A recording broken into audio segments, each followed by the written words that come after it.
there, friend. Hey there, buddy. What's How you doing? shaking? What's shaking? We have some people here. Do we? Yeah. I have things that aren't working on my screen. So, oh, there they are. Okay, good. Fun. Hello, everyone. Thank you for hanging out with us tonight. My name is Matt. And I'm Mike. Yeah, and this is just us hanging out with you guys. What's up? What's up, everybody? How you doing? Yeah, this is like an Reddit AMA. More fun. Yeah, well, we're going to talk about whatever you guys want to talk about. James, good to see you. Thanks for being here tonight. Make sure I can see everybody coming in. I think I can. Yep. Matt Porras. Hi, Mike and Matt. Hi, Matt. How are you? Hey, Matt. I want to see if our buddy Taffy stops by. If he stops by, definitely want to get a hold of him. Yeah. Yeah. Nice. Okay. Well, how have you been, buddy? How's things going? We had a very interesting Thanksgiving here. We all got sick. Ooh, you get the Rona? Well, here's the thing is I think I did, but I never tested positive. I know, it's crazy. It's going around. Did. My wife did. My oldest did. My youngest did not. And you did not. I did not. But you felt like garbage. Oh, I felt like absolute garbage. And the youngest, of course, didn't feel anything. So there's your asymptomatic carrier. Oh, that's funny. So, that sucks. And I'm sorry to hear that. I'm glad you're feeling better, I assume. Oh, yeah. For me, it wasn't as bad. The vaccines work. Right. At least in my case, it has worked well for me. It's gotten me over it twice now. Yeah. I mean, although, yes, I felt like dog meat, it's like I got through it and I got over it. It was respiratory, whatever it was, but who wants to hear about my sickness? It was not cool. So, I was going to. I also didn't get to smoke my turkey on Thanksgiving, which I loved. Yeah, my folks had coronavirus for Thanksgiving too, so yeah, that sucks. There's a strain of something going around, and even if it's not the Rona, it's just horrendous. It's bad. I don't want it. Well, I'm glad you're feeling better. I'm glad we're able to be here. Me too. James Sipes right off the bat says, I have a 1964 Kennedy half-dollar DDO. Can you please help me Can you help me out on how much it's worth? Okay. So 1964P, there is a double die obverse. Mostly you see it on the right-hand side in the word trust. There's a lot of notching across that side. If that's the one you have, they're not all that uncommon. They're fairly. I mean, I find them every once in a while. They're worth $20 to $40 depending on what kind of condition they're in. The one thing that I have found with double dies, and this is just a general rule, the more visible they are to the naked eye, generally the more valuable they are. Yeah, and 64 Kennedys, I always look at them because that's a decent one. There are a couple of minor ones, but there's a couple of good ones on the 64D as well. Triple die. Yeah, the triple die obverse, and then the double die on the 64P. Hair. Yeah, that's brute though. But I guess looking at every single one you look at. I guess the kind of the elephant in the room is gold is at all-time highs, friend. Yeah, and it has been up there for a couple of days. It didn't just peak out and drop. No. It has stayed. Now, I was looking at the historical for the last year. Yeah. And when it went up the last time, so it's hit 2050 twice before now. Yeah. And the last time it did it, it stayed there actually for a couple of days. Yeah. Then it went down, and it continued all the way down into the 1600s, if you remember. Oh, I remember. I was there, friend. Bouncing back. I was there. I was in the trenches. So I don't know. I think it's funny because this is the honest truth. We had more people come in to buy gold this week than sell. That's weird because ours was completely the opposite. We had 3D lined up to sell gold. And it was almost all gold. Rolls of Gold Eagles, Krugerrands. Today I bought a half a roll of $20 gold piece. I mean, it's been nuts. So it's interesting to see what the next weeks or months bring to the market. I think that I don't want to say it, but I think that once it hits the news that gold is at an all-time high, then all heck's going to break loose for us. People are going to start digging around and finally digging out. I was thinking about it the other day too. You know, the last time gold was at an all-time high, what was everywhere that just doesn't exist anymore? The last time gold was at an all-time high. What was every single place you looked, you could see one of these almost, and now you hardly see them at all. Got me. Cash for gold places. Okay. Okay. Think about it. There used to be everywhere when gold. Last time we went through this market, they were everywhere, and now most of them are gone. Well, okay. So I think you're kind of referring back to 2007, 2008, Yeah, yeah. when the bubble busted, and it was a shame what they were doing to people. Well, of course, but Because I mean, they were paying pennies on the dollar sure. sometimes, and that's But you sad. couldn't drive down a street in any little town Oh no, without you some couldn't swing a dead cat without finding another cash for gold place. yeah, I mean, without some poor person standing on the corner in 122-degree heat, dancing around, swinging a sign around. Don't you remember those? Those were the worst. oh, I do. I do. But they're I gone. do. There's nowhere anymore. There's hardly any of them left. And Well, I think that some of them burned that bridge though well, sure. back during that thing, and so people that, and it also vacuumed up a lot of the loose, broken stuff that was Yep. laying around. I agree. It's just interesting. A lot of little differences between now and the last time gold was at this level. I mean, the last time gold was at this level, silver was almost 60, and it's 25, You know, 26. well, it's going up at least. Sure. It's at 21 again. Yeah, that's right. It's headed the right direction, but I mean, it's a whole different market right now, and it's really interesting to see, what we're dealing with. Let me peek around in the chat. Matt says, I'm looking for a quality loop that will last a long time. What brand and magnification can you suggest? Now, magnification has always been a personal preference. I use Yes. a 10x loop. What do you use, Mike? A 20? No, actually, I use a 7. A I use a 40x because your eyes are no, strained? no, I use a 7. Oh, okay. Yeah, I mean, I actually use the really cheapo ones that you can get, like the Harrison Company ones. I use those because that's what I used when I was a kid, and I've always used those. And if I lose one at a coin show, there's usually a vendor there that has them. So I always Now, found they say that you should never use more than 5 times.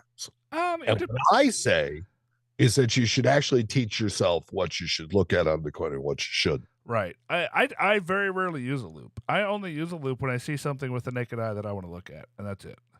Well, I mean, that's how the professional graders do it as well. Yeah. They look at the coin in hand, they bounce it around, look at it. You examine the things that caught your eye. Yeah. If anything, sometimes you don't need to. Sometimes I don't have a loop. I don't use a loop. Lam makes a really nice. It folds into itself, right? It's square like this, and you can pull the loop out. And they run about $12. They have a 5 times lens on them. Here's old trust. Not even like that. I'm talking about, but they're plastic and they're square like this. And we sell them in the shop for like $15. Yep. And they're Bausch and Lomb. It's fantastic. It's really more about the quality of the lens and how much you're going to use it. I mean, for me, I make my living doing this. So I have a couple of really nice loops, and then I use whatever's laying around. If I really want to look at something, though, I have a quality eyepiece that I can look at because it's going to make a difference, sometimes hundreds or thousands of dollars with some of the stuff that I handle. When I first started doing this, I bought myself a Zeiss, which was like $120 loop. I hate that thing. That thing's terrible. I love this thing right here. My $12 coin show special. That's it. That's my boy. That's my boy. It's funny. I bought a Zeiss. Well, I should say, the shop bought me a Zeiss. Yeah.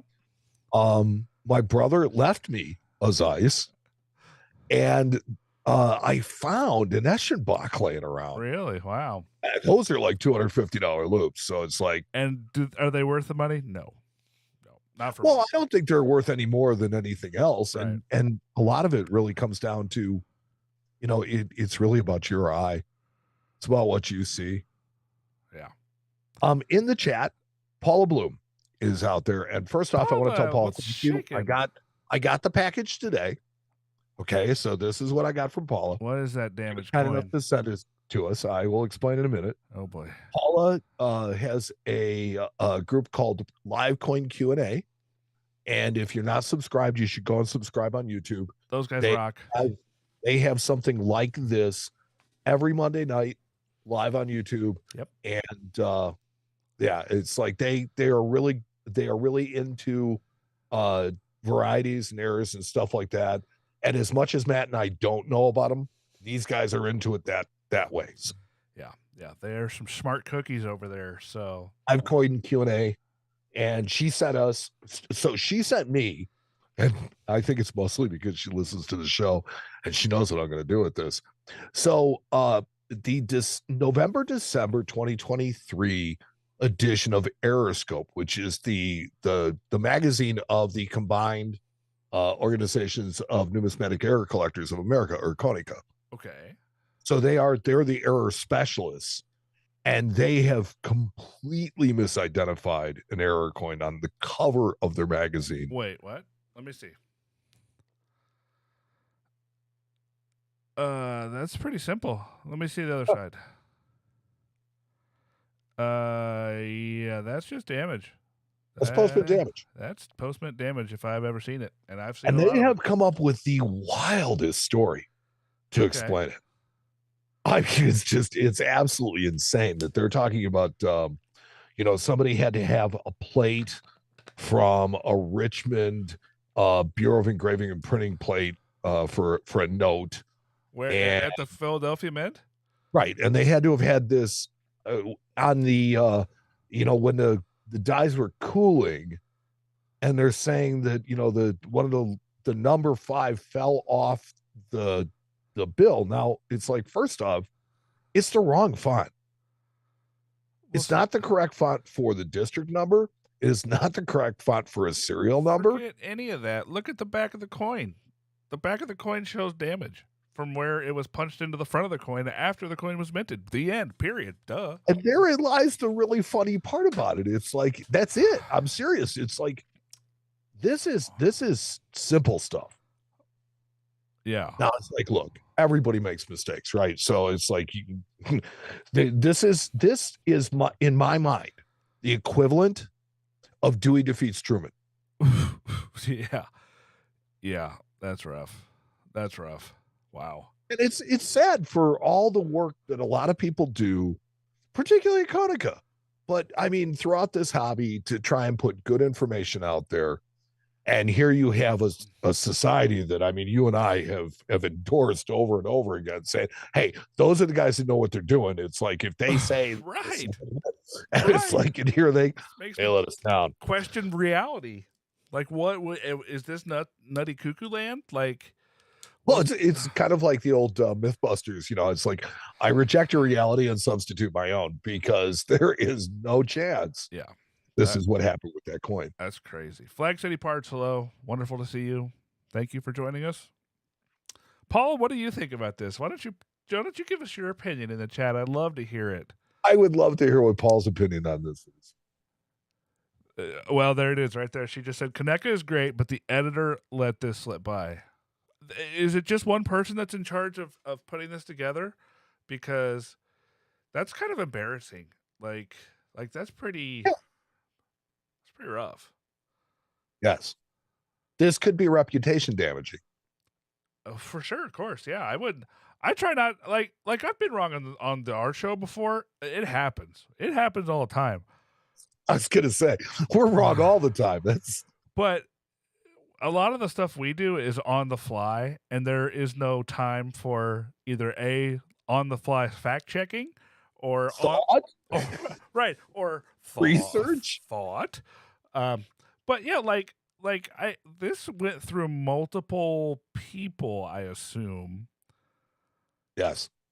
That's at least what we're assuming. It's like, it may very well be that this was just a single person publishing a magazine, and it just screams out for an editor. Yeah. Wow. Wow. Yeah. So I mean, I had to have this, and Paula was sweet enough to send it to me, and I thank her for that. Check out their site, livecoinqa on YouTube. Carl. It's not, well, there's a Facebook page too, Livecoin Q&A. They're also on My Collect. Carl says, an error on a magazine about errors. It's Pretty good. Yes. So I saw our friend T the Silver Stacker today. He was in my office. We made a Cool. fun little video together today. He cracked open a roll of 1983 Libertads, an original roll in my presence. I wonder what I've done to offend him. He And hasn't been in our no, shop. he said Oh, he's I know. getting up that way soon, and he's coming to see you. So I know. your I know. warning. Look, he's a very busy man, and he's been putting out a lot of content. Yes, he's actually live right now, I think. Yes. Um, Yeah. Unfortunately, he's doing an auction right now. That's fine. So if you're watching both, give T a little bit of a guff for me. Tell him that Matt and Mike from the Coin Show said that. We bid $0. Yes, I bid $0. But no, we had a good time today. It was always nice to see him. It's always fun to see that guy. Yeah. CT, see Mrs. T. Yep. What?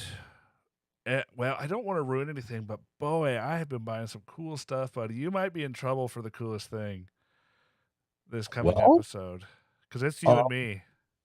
I don't know. I mean, it seems to be that time of year. Yeah. Where there's just some really nice stuff that's coming up and coming in. And we just took in some really cool gold pieces. So I have owned my thing before, but this is by far hands down the nicest one I've ever seen.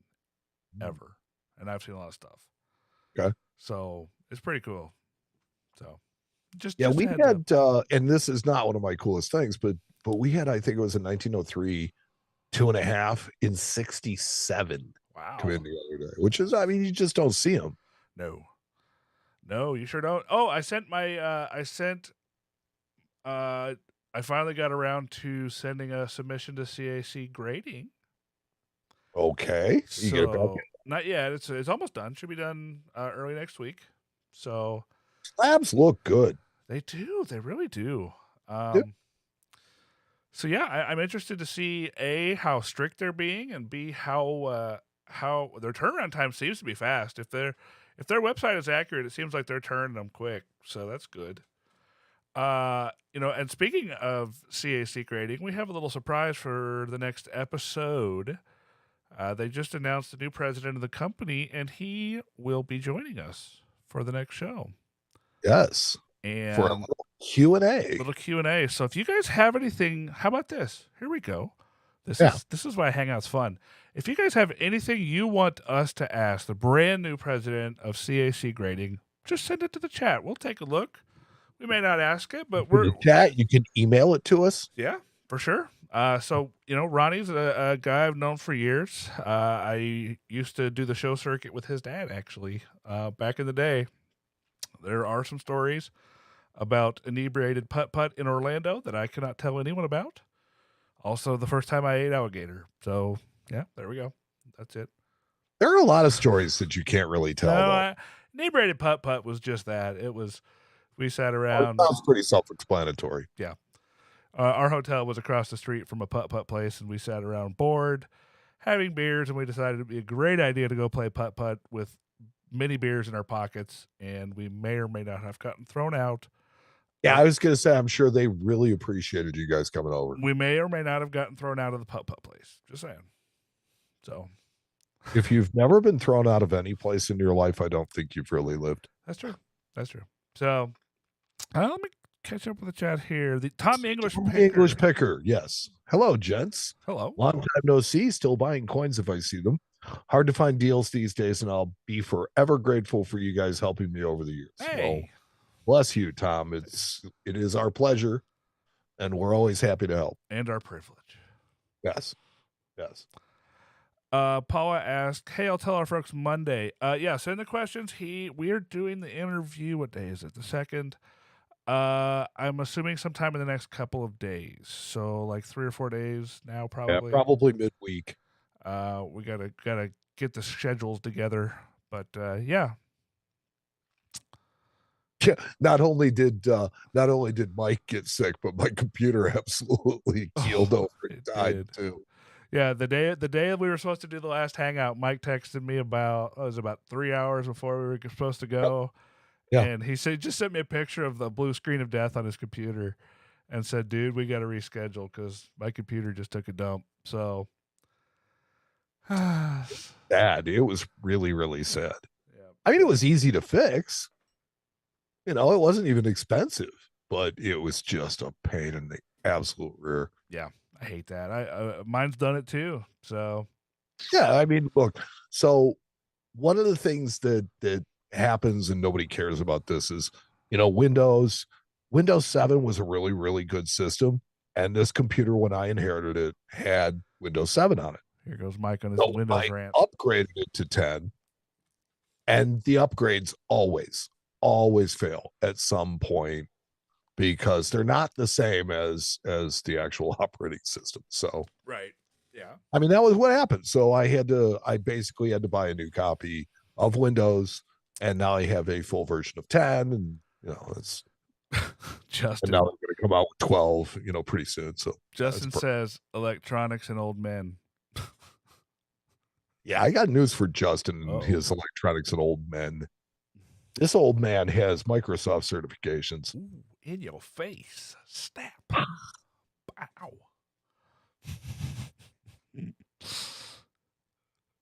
Let's see. Let me just kind of peek through the chat here. I see Carl's question for CAC. That's a good one. What's the average increase in value of CAC versus non-CAC graded coins of equal grade? We'll find out. That's a good question. That's a great question. And then we can explore how they cultivate that. Well, I don't think they care. I don't think they. Well, I think they do. I don't know. I don't think they care. I think they. Let me give you what my opinion of CAC grading is, and you tell me if I'm off base here, in your opinion. Sure. So, CAC grading is what if you took PCGS and NGC and you subtracted all the gradeflation and market grading, then I think that's what you get is CACG. Okay, so I disagree with that a little bit because market grading is just a part of grading, and so to some extent there is, you know, it's like you get the key date bump and stuff like that's market. But why? I know, but that's what I'm saying. I don't believe that they're giving the key date bump. I don't believe that like GSAs are getting a half a point. I don't think we've seen enough coins to know. Right. Well, that's kind of why I'm excited to get my coins back, firstly, and second of all, to talk to Ron about how they're, because he's the president of the company. He's the guy. He was a partner at NGC. He was a grader there for 1,000 years. He graded the Binion Horde. Like that was his baby. So it'll be interesting to see how that. I find it ironic that when CAC was stickering coins, that they absolutely ignored plus on a grade. Right. And yet they slabbed coins with pluses on them. Ooh. I find that ironic. Make a note and ask about it. I find that ironic. But no, in my opinion, I think that, and I think you misinterpreted what I meant. I think that CAC knows that they are the most respected opinion on the block. Sure. They're the Tiffany, right, of grading services, and they're aiming at that on purpose, and they're trying to cultivate in that was what I was talking about. And I think it does matter to them because I think that being the market leader is important. It's hard to say because they've already cultivated that reputation with the stickering. I mean, with the stickering itself had already cultivated that reputation. I'm just wondering how that is. I think that's translating over to the grading as well. But we're going to find out. We'll talk to Ron about it. It's funny how that could be a perception thing where it's like suddenly the slabs just don't have the cachet because it's one opinion. Yeah. Instead of two. Yeah. I don't know. We're going to find out. We're going to ask lots of questions. It's going to be fun. Next episode coming in a week from tonight. You guys will get to see how that all goes down. So it'll be fun. And James Bucky, bless that man too, because that guy has been around since we started this show. Yes. Good to see James. Let's see here. I like that question, James. We might have to ask that one. I don't want to go off topic, but you guys are concerned about the fake coins coming from China. Yes, of course we are. We would be doing a disservice if we said no, because I see them. How often? How many times a week do you see counterfeit either coins or bullion come in your office? One of our guys bought 3 fake Morgans on Friday. Yeah, I mean, it is literally several times a week. I am either presented with fakes, or one of my guys brings me back a coin and says, "Hey, Matt, this looks funny," and it's like 2 or 3 times a week. And if you watch the last video I put out about where they're coming from, you will get a good idea of what you're up against. So Yeah. I mean, look, it's not like they look as bad as they used to. I mean, they look pretty good they're now. getting good. A Well, it's lot of these counterfeits, it's like we had some fake Silver Eagles come in last week and fake Morgans. The fake Silver Eagles, I managed to talk the guy out of a couple of them so I could use them as teaching tools. yeah. But one of them is that super rare date 1900. Ooh, yeah. Yeah, yeah, 1900 Silver Eagle. Yeah, but like Chinese counterfeits are kind of like the counterfeit watches they've been making for years. You have one that kind of like on the surface looks okay, but if you look at it close, it's fake. And then you have like the middle kind of like those are a little better, but if you know what you're looking at, they're still pretty fake. And then you have the super kind of scary ones that The Jack Young fakes. those are up here. Those are, but Okay, then there's some so other there's ones. still another tier. Yeah, those are next level like clones. That's scary stuff. That's But then stuff that there's I would be able to catch most of the time. right, right. But then there's some that are like pretty decently fake coins, and they can fool a seasoned collector sometimes. So to say that I am concerned about that is an understatement. I think, however, the best offense is a good defense. So knowing your trade, knowing what you're looking at, knowing what you're up against by studying those things is the best offense. Here's my Best concern defense, I mean. I'm sorry. with counterfeits in general is every time they come up with a new die pair for old large cents or half cents, excuse me, or something like that, I question whether or not it's a counterfeit that's finally getting passed. It's true. That's a good point. Yeah. It's a good point. Yeah, Justin said like the Omega counterfeits. Now, if you don't know what the Omega counterfeits are, there was a counterfeiter that made some of probably the finest counterfeit American coins ever. The most famous was the High Relief 1907. But I believe they also did some $3 gold pieces and maybe some $1 coins, if my memory serves me correct. I could be wrong there. But they all had a hidden Omega symbol. On the High Relief, it was in the Talon. On the $3 gold piece, I believe it was in the head, in Liberty in the head. I have had one in hand Yeah, and they're I was scary. fooled. Yeah, they're scary good. I mean, They're scary good. Omega counterfeits are collectible because they're so good. They're made of gold. They're made of proper gold. He may not even know that it was there without the Yeah, Omega. yeah, that's how good they are. So that's like next level, top tier, kind of like Jack Young stuff. Because that's kind of the stuff that he does catch in holders, and we've found. So it's out there, but the run of the mill stuff that comes in my office is pretty pedestrian. It's pretty low quality most of the time. The counterfeits we see, Yeah. I and mean, you can pretty much tell. And it's funny because I have people ask me all the time, well, how can you how do tell? you know? Yeah, that's my favorite one. Because you look at them and it's like before they get them halfway out of their pocket, they're out of their thing. You can hear them clanking, and they have the It's wrong like, ring. how do you know? It's like I came up with an analogy that I really, really like. I like to tell people it's like, okay, so have you ever taken a family picture? They're like, yeah. So does anybody ever try to sneak one of the neighbor kids in on you? Because that's kind of what it's like. I Yeah, mean, it's like you look at it, that ain't right. that ain't right. Yeah, I mean that's a good one. I might have to steal that one because most of the time when they ask me how do I know, I said, "Well, what do you do for a living?" I know nothing about that. But what I do know is coins because I look at a lot of them. I look at them all the time.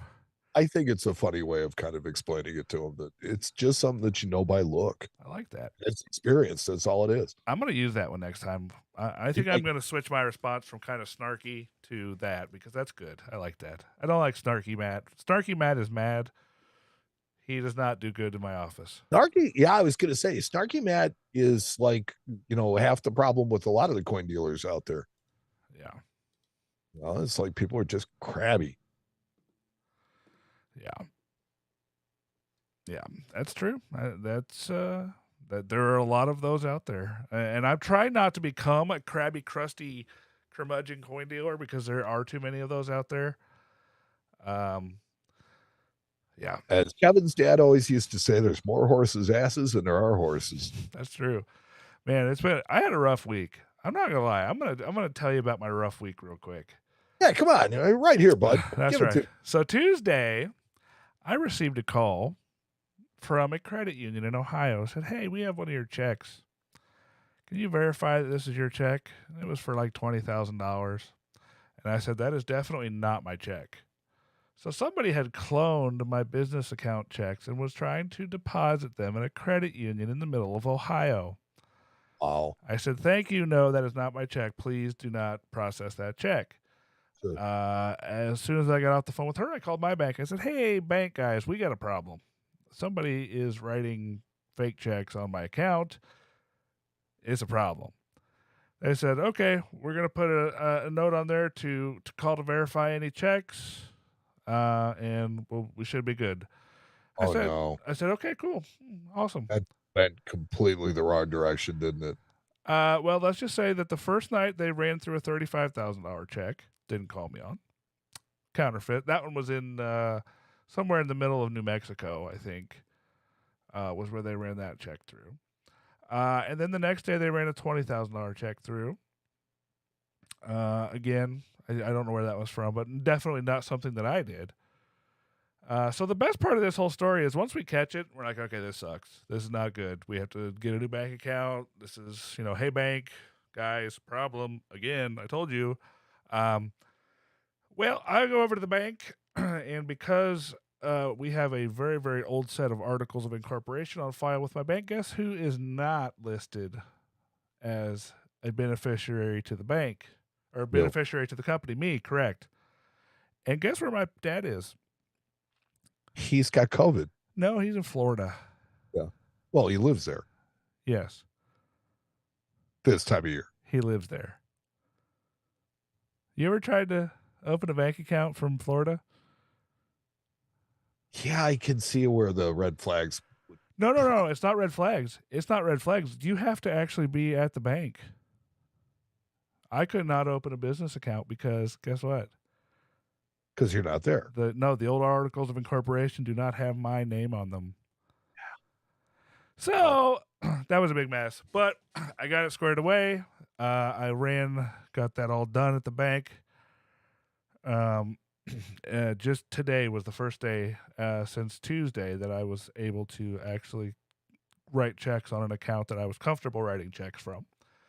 I still cannot take credit cards because those are depositing into an account that is compromised.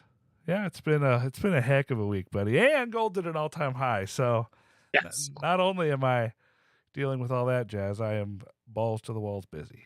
So that was my week. The joys of owning a business and running a business.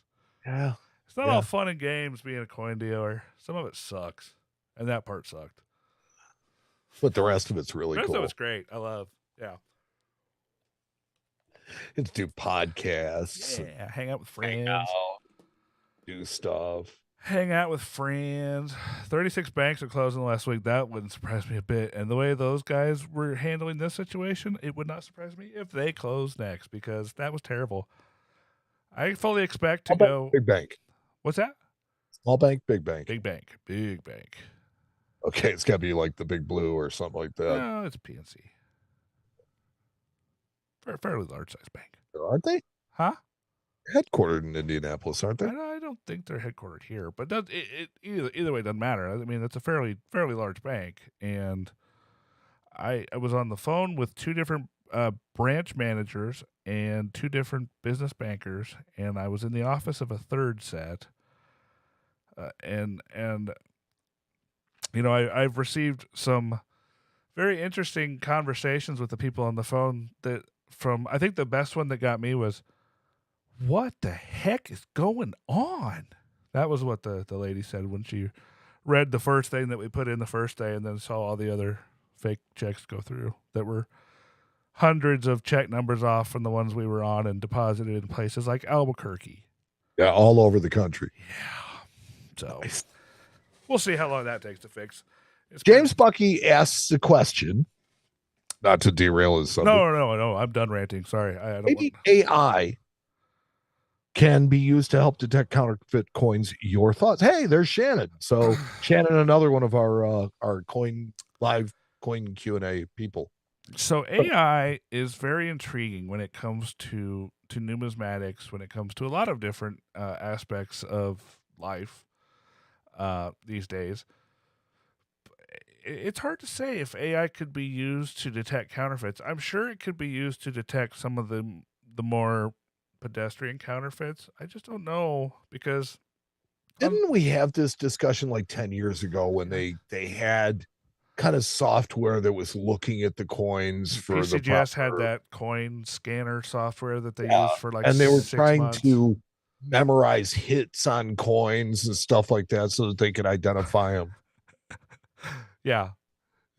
I thought, I mean, other than the machines are taking over, birds are not real, and all this stuff. Skynet. Yeah, Um, but I think that if you can do stuff with CNC machines, and you can make that's where I think the next move is, right? Because they're making dies with CNC machines at the Mint. sure. So it's just a matter of getting the CADs right, isn't it?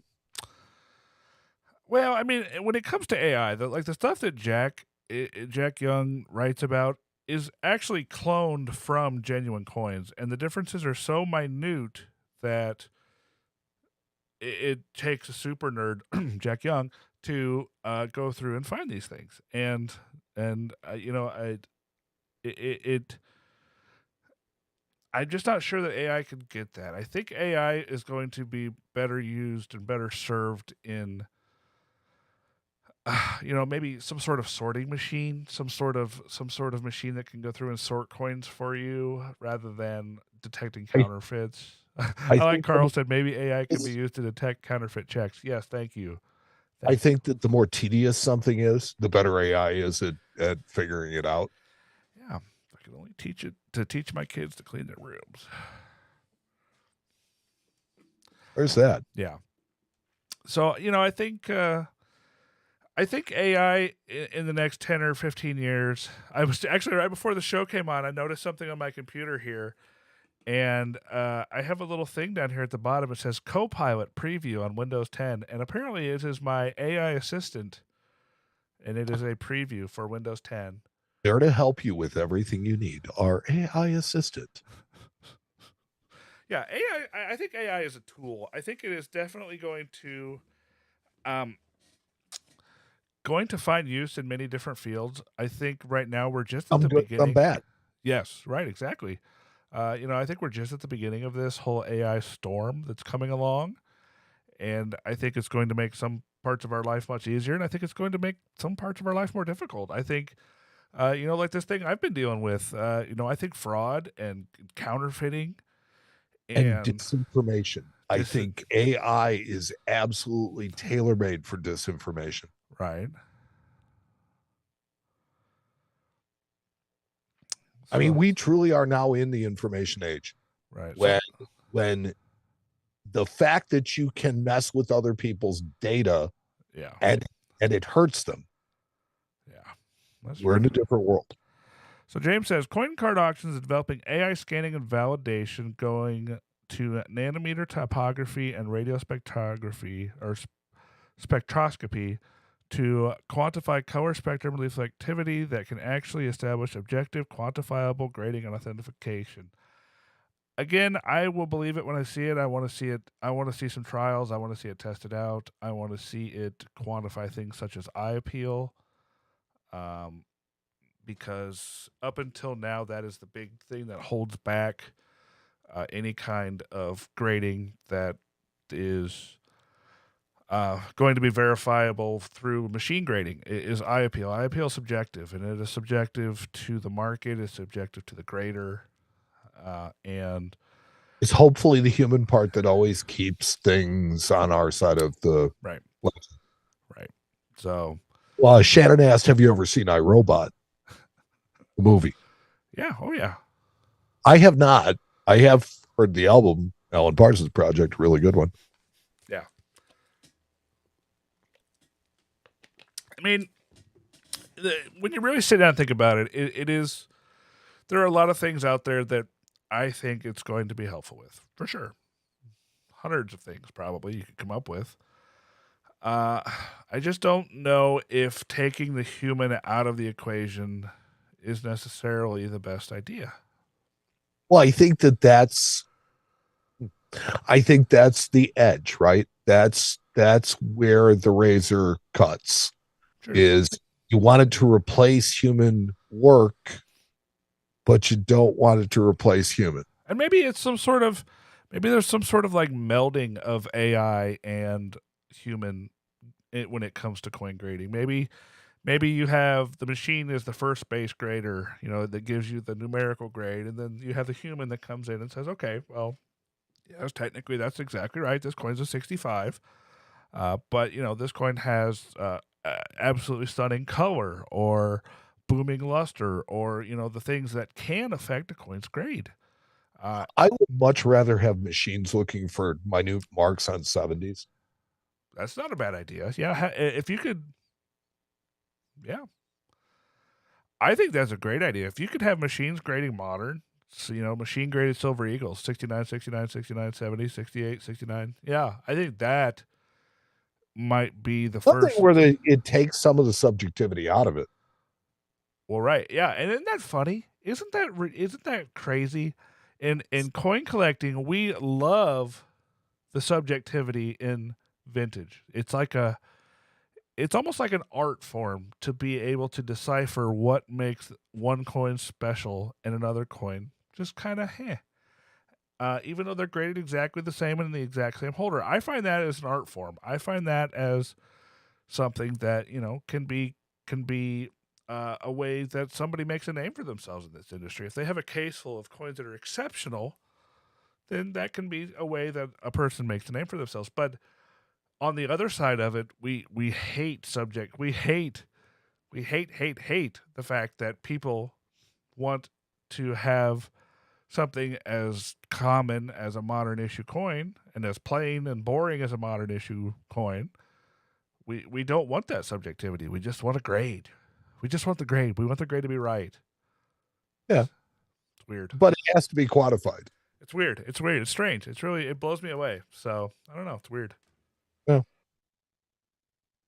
So I mean, I think that it's AI has its place, but it also, as in any technology, there's good uses, there's bad uses, and this one is dangerous in that it can get I mean, the whole Skynet thing is not really what I'm talking about, but I mean, there is a danger of that. There is a danger of I'm sorry, Dave, I can't do that. What do You you know, mean, Dave? Yeah. yeah, Dave's not home.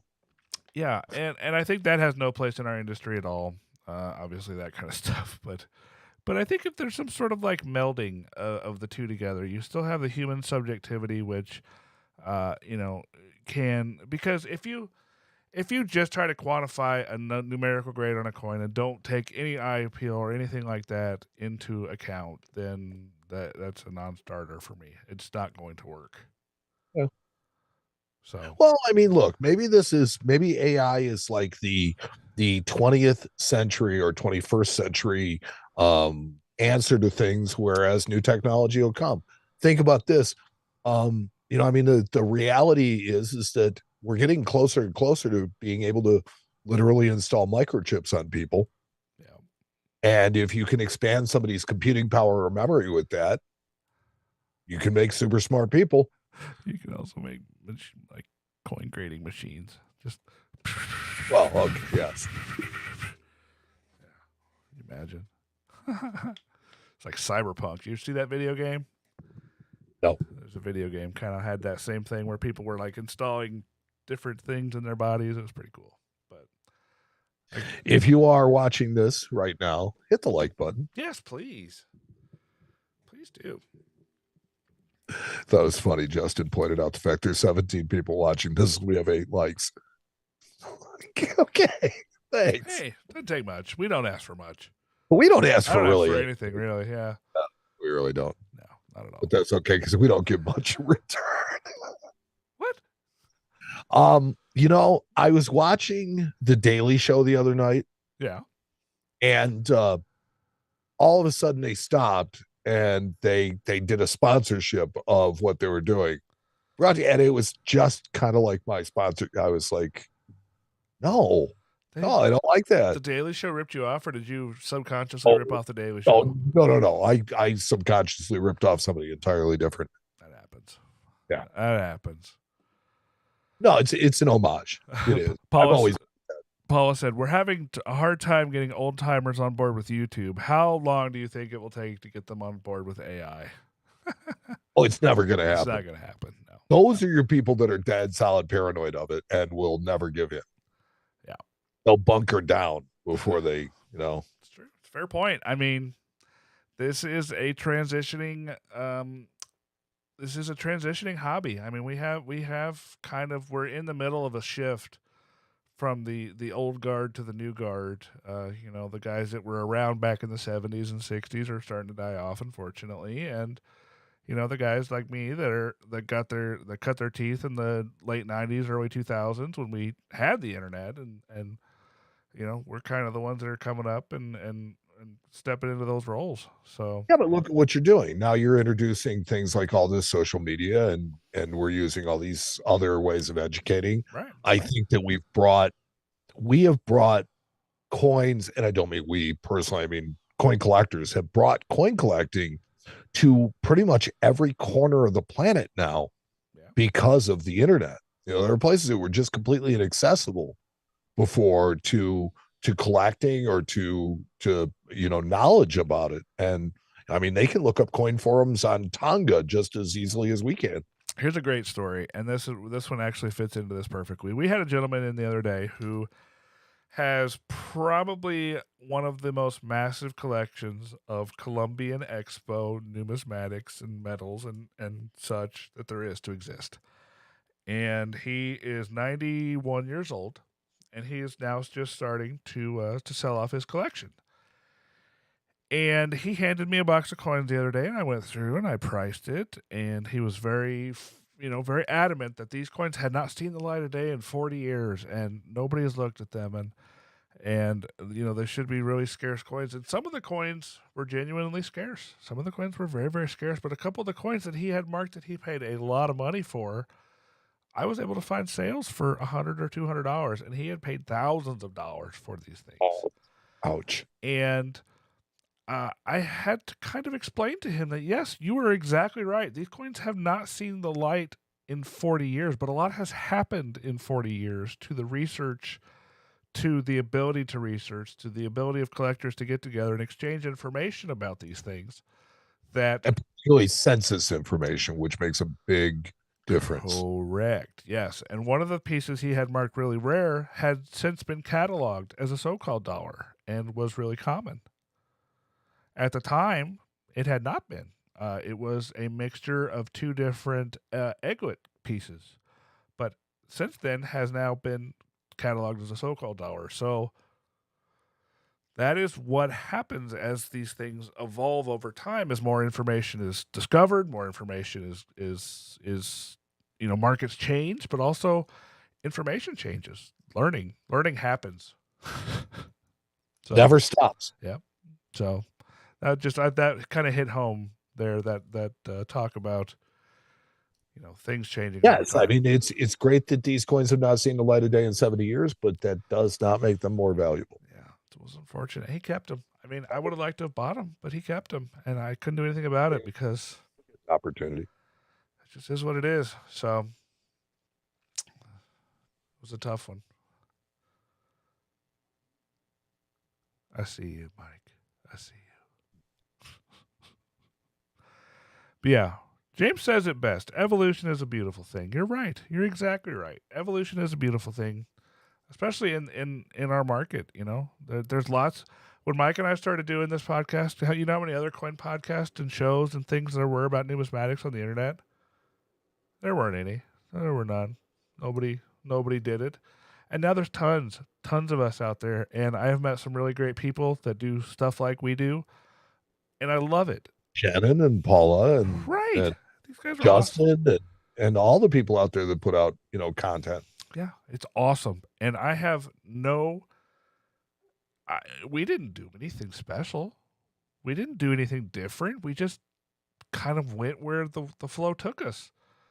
And, that's the way it should work. And that's the way I think that the coin industry is headed. And I surely hope we can keep it going that direction and keep seeing new shows, new content, new information being exchanged, new ways to learn, new ways for collectors to get together, and all of it is good.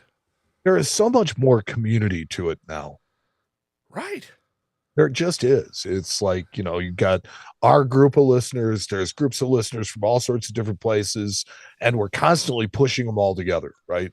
Trying to make them bigger and better and more inclusive. My son asked me the other day, he said, Dad, why are you always talking to those other coin shops in town? Those guys are your competition.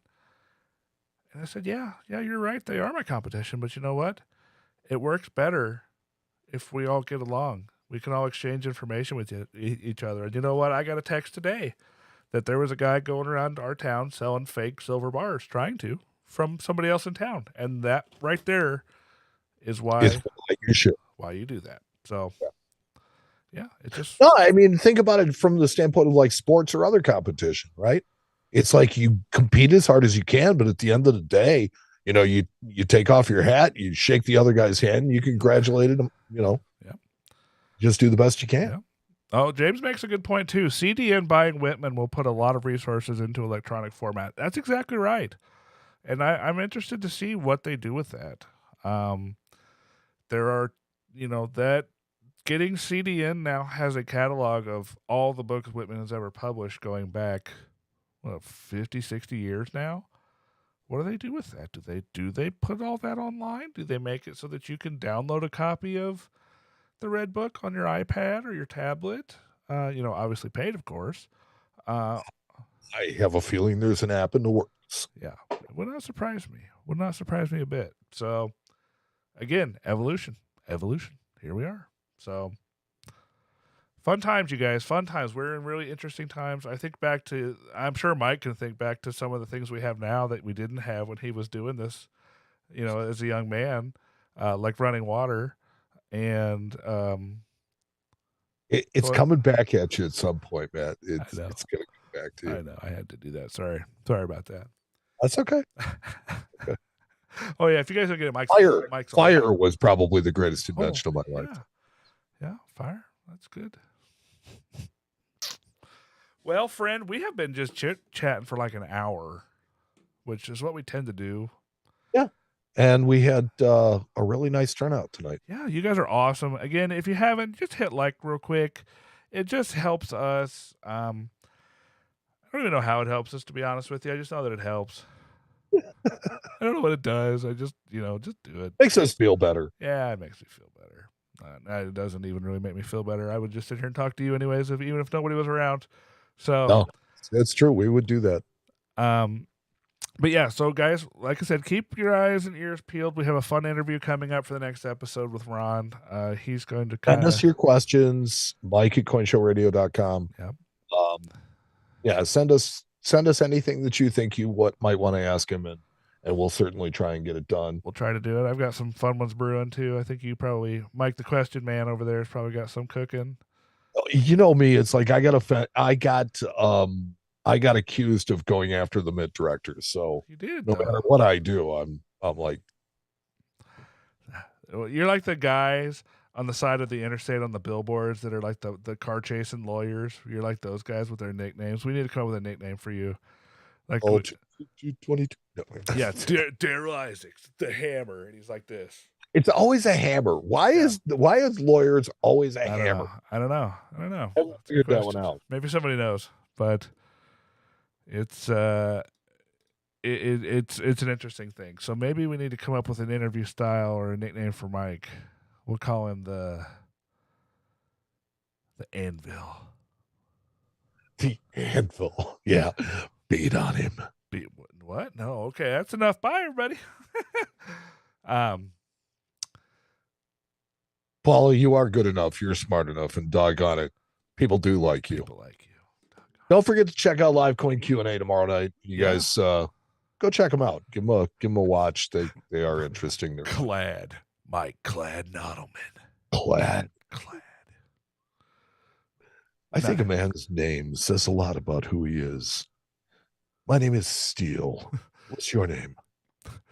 Les. Anyway, My name's Big D. Never mind.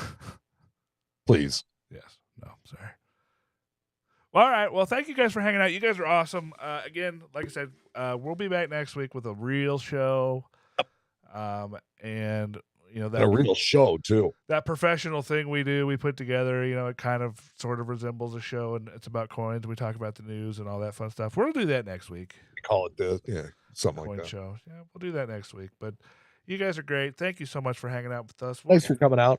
Yeah, I'm gonna go watch TV. I've been working all day. And I got home and nobody was here. So yeah, I sat down and got the show ready. I think it's family game night. Ooh, that sounds fun. What kind of games do you play? We like to play Balloons Tower Defense 6. What the heck is that? It's an online game. Oh, sounds fun. My daughter's in New Jersey. Oh, okay. So we can all play together. It's Cool. fun. That's fun. Well, you guys have fun with that. I'm gonna go say hi to my children for today. Do that. Yeah. All Thanks to everybody who showed up. Thanks to everybody who asked questions. And thank you to everybody else who put up with us. And we will be back. We're going, like I said, we have a show on the 9th, regular show, and then I'm taking off the 16th. I have some stuff I have to take care of, but we'll be back with one of these hangouts on the 23rd. That is the plan right now. Yep, right before Christmas. Right before Christmas. Ooh, we have to have a Christmas hangout special. Yes, we do. Hot cocoa, marshmallows, graham crackers, cookies, reindeer, elves, all that stuff. We got to have it. Christmas extraordinaire. Start growing the beard. Well, yours is the right color.